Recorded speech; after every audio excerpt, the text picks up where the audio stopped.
Hello and welcome to the inaugural episode of my weekly interview show, Talking Heads. My name is Josh Haney and I'm the editor of The Horn, an online news resource for UT students.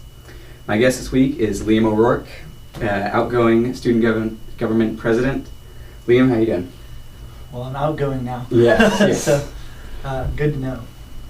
Well, you're at the end of your administration. 36 days. 36 days left. You counting off the days till? Yeah. So today we're going to take a retrospective look at your presidency. So naturally, I think the best place to start would be at the beginning. As you peeked on the teleprompter beforehand, but you came into office on the heels of one of the more controversial elections in recent memory. Did you feel any sort of resentment from student government representatives or other leaders at the start of your administration? Did you, I guess, come in feeling like you had a chip on your shoulder? You know, I mean, like the week that a lot of the controversy happened, I had office hours for all the newly elected representatives, and a few came by because they had legitimate concerns, and I thought they were legitimate, and I answered their questions, and I don't think we started off on a bad foot in our assembly. There was a lot of trust there. All of my appointments went through, and that's actually, to my knowledge, very unusual. So I think that alone showed that there was some trust there between me and the assembly. So I don't think I came in with a chip on my shoulder or anything. I was really hoping to be received by the assembly well because, like I said, if you look at what happened last year in the election, I didn't do anything. You know what I'm saying? Like, wrong. Mm-hmm. Yeah, I think some people did make some very serious mistakes, but I didn't ask them to do those things. So I was really hoping to be received well, and I was, I think, and I felt welcomed into the assembly. And like I said, they approved all of my appointments, and we've worked on some good projects together, so no chip. But it was a very tough time for me. So I mean, you mentioned that, the whole controversy was really about what other people did and, emails that other SG people sent. But looking back on it, is there anything that you specifically would have done differently? Not really. I mean, because the things that are in question, I had no knowledge of until they were on the front page of the paper. And so for me, what maybe in hindsight I would have told them not to do it, but I didn't know they were going to do it. So you couldn't have predicted that. I couldn't have predicted it. Mm-hmm. Some things I would have done differently, moving forward. Not really. I had to make a lot of tough decisions, especially with friends moving forward, because there was a lot more scrutiny on every little thing I did, especially with my appointments. And I think that's why I tried to make my appointments very fair, and I tried to make sure that I had a good evaluation process for each appointment. But it was tough because, some people expected things, and I tried to do the right thing. But that's what I mean in terms of being tough, because you didn't win either way. Mm-hmm. If a friend or someone you knew didn't get what they wanted, you lost. Right. Even though you did the right thing. But even though you did the right thing, you're not going to get credit for it with the people who didn't think you were doing the right thing to begin with. So that's why it was tough, because it was a no-win situation for me. But like I said, got through it. I was received well by the assembly, and it was kind of a short-lived episode for me. But it was definitely something that hung over the assembly all year, because we had to do the election code and the election reform in the fall, and then we had to get it on the ballot, and then we had to get it approved, and so it's definitely been hanging over the assembly this year. Mm-hmm. As a result of that, some students at the time were calling for SG to hold another election. Mm-hmm. Was that considered within SG at the time? No.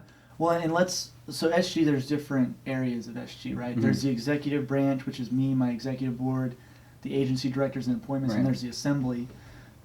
At no point was it ever proposed to me that we do that. Mm-hmm. Obviously, the Daily Texan editor at the time was calling for it, mm-hmm. But no one within SG ever came to me and said we really need to do a re-election, mm-hmm. Which, again, I appreciated. But even though I didn't do anything during that election, I believe wrong, mm-hmm. I did hold office hours and tried to be open and transparent about how I felt. Mm-hmm. And like I told the reps then, I was upset, I was mad, I was frustrated.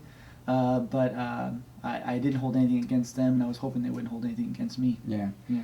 Kind of about that, you mentioned you were frustrated. Did at the time, did you have any resentment towards like Keshav or Cesar about that? I mean, what was the personal? Not Keshav. I mean, Yeah. Keshav's a stand-up guy, and honestly, I believe the president should be allowed to advocate and campaign just like they do in the real world. Mm-hmm. He just made the mistake of having his email signature on there, which I think is a common mistake. And again, like even so, I still think it was fine. Mm-hmm. I really do.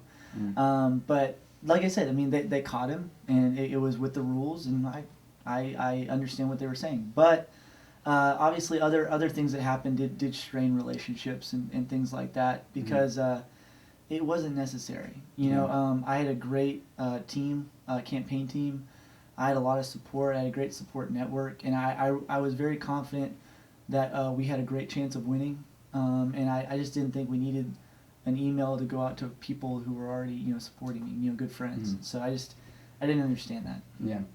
I guess one of the major concerns to come out of that whole situation was that SG is kind of insidery. Mm-hmm. The whole like Eyes of Texas, that was kind of controversial. Yeah.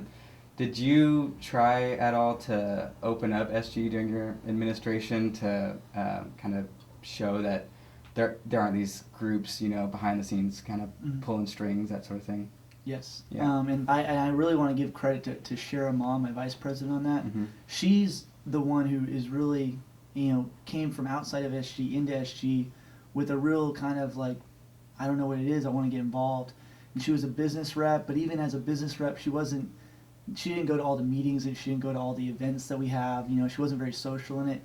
And I asked her to run with me because she said something to me that really stuck out to me. She goes, SG seems like it's only for like a small group of people. Mm-hmm. Yet there's 98% of the student body who isn't engaged by us.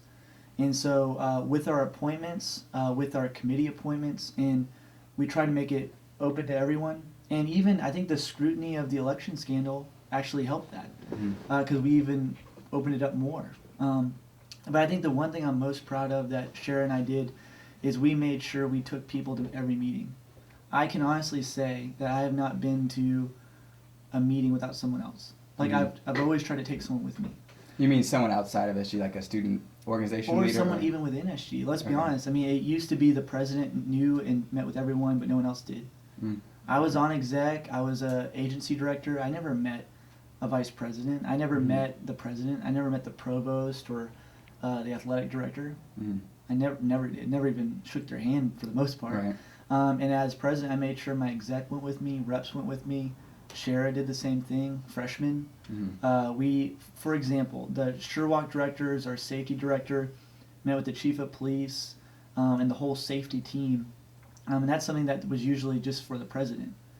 Even though, again, I think we can always do a better job opening up to more people. But the first step is also opening up to the people within SG because they were elected to serve. Right. And if they don't have access, how are they supposed to serve their constituents? So, and that was a problem that we've seen in SG. Representatives not meeting with their deans and things like that. They need to meet with those people if they're going to be effective.